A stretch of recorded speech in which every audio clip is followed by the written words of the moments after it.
that one down and start another.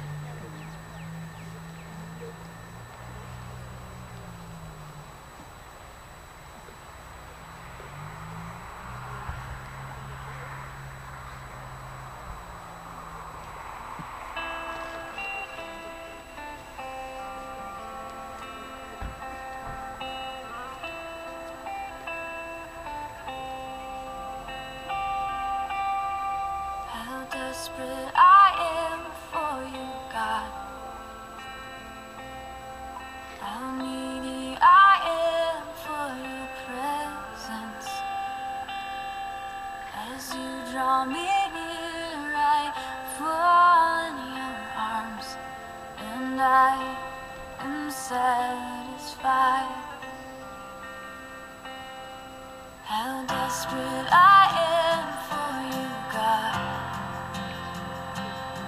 How needy I am for your presence.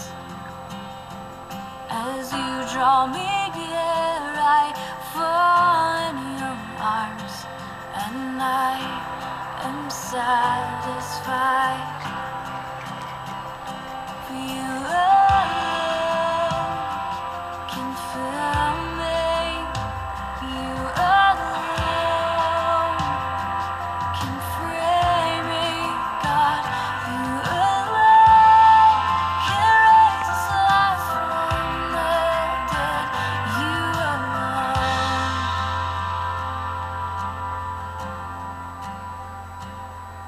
How void I am, God, on my own.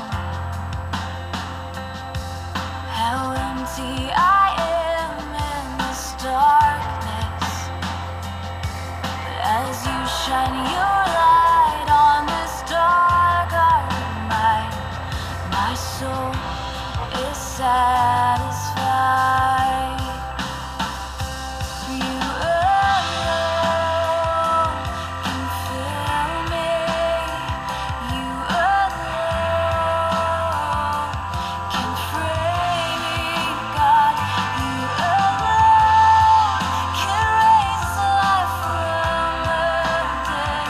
You alone. You alone.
Hi, my name is Amanda, and I'm going to share my testimony, but it's a little rocky, so just bear with me.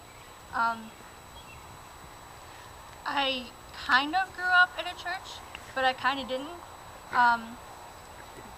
My mom's side of the family, there's 7 kids on her side, so we all went with my grandpa to his church out in West Bedford, just a little tiny town with a stoplight, or a stop sign.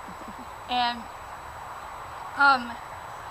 until I was 10 years old, we went there, and I don't remember what denomination it was. I just remember watching VeggieTales. And, sorry, I gotta catch my breath. After my grandpa died when I was 10, everyone all of a sudden just stopped going. Like, there was no desire to go anymore because my grandpa wasn't going with us. And to this day, sorry not to like out my parents, but they're sitting back there, but they still have that excuse, and I wouldn't take that excuse anymore. So I found some friends my freshman year, and I started going back to church. But to start it off, in elementary, everyone was great, and everyone had friends. We were all friends. And then 7th grade, it was a complete and total nightmare. Everything changed. I got bullied a lot for being considered fat. I had gotten bullied so bad that I got this stomach virus. It's called gastronitis, and I dropped 20 pounds in 2 weeks. I couldn't keep anything down, and the teachers were really downgrading. They said, oh, you were just faking it, you should have been at school. And then 8th grade, a good friend of mine passed away. He was found hung in his garage. We were told later that his friends and him were into playing the choking game. So that's when you hang yourself from a rope and then your friends are supposed to put the chair back up, but his friends never did. And then they just ran off from it. So that's when everything kind of went downhill. And I remember, I will never forget this moment. This kid, his name was Austin. I didn't do anything to him. I never talked to him before. But in 8th grade, I was walking down the hallway, and the hallway, it was just a big circle, and all the teachers were outside just watching the kids. There were at least 200 kids in the hallway. He turned around, pointed at me, and said, hey, look, everybody, there's the girl that's really fat and has a big butt. Everyone looked at me and started laughing, including the teachers. It was really rough, and so I dropped my books, I ran to the bathroom, and I cried. And I just stayed in there all day until the last bell rang. The next day, I got in trouble and got sent to detention for not being in class, even though I had told them what was going on, and they said it didn't matter because they can't do anything about a kid. And then, so I just went on from there, and then as marching band progressed, it was a lot better. Like, that was my getaway. And then my junior year came in high school. We were heading to a Journeys concert because that's what our show was. We were on the bus on the way there, and this kid, he decided to sexually assault me. And nothing was done about it. I had told the band director. He asked me if he thought he should go home. Of course I said no, because I didn't think, why should I ruin somebody's bad day just because mine was ruined, And it was a Journeys concert. Who doesn't want to go to that? And it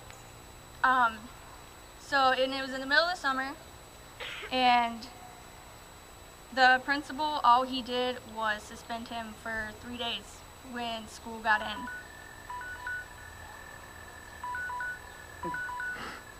Sorry, that means my time's up and I don't know how to shut it off. But as I'm wrapping up, L.E.A.P has really been kind of like my life here. Even though I don't necessarily go here anymore, which I hope I will next year, it's kind of my desire to live now.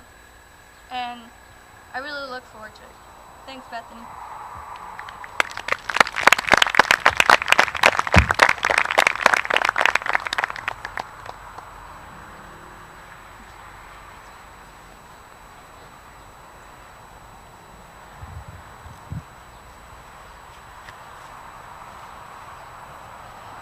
Hello. I like how we're like sitting down like this. I feel like it's so personal and awesome. And I also hate standing. So my name is Emily Mattil. For those of you who don't know me, I'm a sophomore graphic design major. And actually, I'm pretty excited because next year I will be leading L.E.A.P. I know I have huge shoes to fill, but I'm really excited for the opportunity. And I know I'll have Bethany on speed dial every second of every day for when I need absolutely anything, because she's just that awesome. But today, just like we have been, we'll have a few others tell you a little bit of our testimony about who we are, and really mine is all around dance. And so to give you a little background about how I got started in dance, I was actually 5 years old when I started, and I started with just ballet. And to be frank, I hated it. I was extreme tomboy at the time. I was in soccer, I played baseball, and there was absolutely no way anyone was going to get me up on a stage dancing around in a pink tutu like a princess. But my mom, being my mom, said, I am paying for those lessons for you to go up on stage and dance in a pink tutu, so you're doing it. And a few years later, I began to love it, which is weird. So thanks, Mom, for pushing me to do it still, even though I hated it. To jump ahead to middle school, I started to become a lot more serious about my dance and started to really want to pursue it more long term. And so I was continuing to dance at the studio I had been since I was 5, but I decided to also go to a local company and try out for some of their performances and try to learn more about technique and better myself for the future. Unfortunately, though, this company made me realize I was not fit for that position. I realized that my body type and my technique that I had lacked over the years set me back extremely, and that pursuing dance as a career was just never going to be an option. As you can tell, already in middle school, with everything being super overdramatic and stressful, this was quite devastating to hear that my dream of mine wasn't going to be a reality. This launched me into an extreme self-esteem issue, and I began to look in the mirror and hate myself because I didn't look the way that these dancers that I had been dancing with at this other studio looked like. I developed an eating disorder. I started to starve myself, and then there would be days where I would eat when no one was around and then throw it all up before anyone came home. And when even that wasn't enough, I turned to self-harm to turn my emotional pain into physical pain that I could deal with. But luckily, God was always watching over me during this, even though I paid no attention to Him. In the summer after my freshman year of high school, I went to a Christian camp that showed me Christ. I learned about sin and how sin builds this wall that keeps us away from God. And I grew frustrated that night as they left it at that, making me feel like the things I hadn't known were wrongs suddenly defined my whole eternity. But the next day I heard about Christ and His redemption and the fact that His power tore down that wall for me. After that, I made the pledge to follow Christ and to let Him into my heart and let Him into my life, and that I would do anything I could to overcome what I had been through. Dance became my outlet, and it was what I wanted to do every second of every day. I would go to the dance studio and I would feel strong and I would feel beautiful and I was happy. So then coming to Mount Vernon, I heard about L.E.A.P, and although I was excited that there was going to be a dance ministry and some way for me to dance, I was pretty terrified by the ministry aspect of it. I was afraid it was going to be that expression dancing where you just kind of frolic around and it makes everyone watching feel really uncomfortable. But I'm really happy it's not like that. It's actually technique and it's actually amazing. And also I was very afraid that I wouldn't grow. I thought coming in that since I had technique and I heard a lot of people didn't, that automatically made me better than everyone else. But I'm so grateful for what God has shown me and the fact that I had never learned how to dance for Christ. I had only danced for myself and danced for the other people to watch.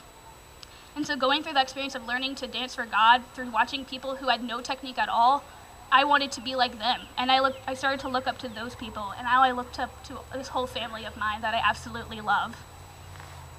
The next song that dance we're gonna be performing for you guys is titled Fill This Place, and it's actually the first dance I've got to choreograph for this group, so it means a lot to me.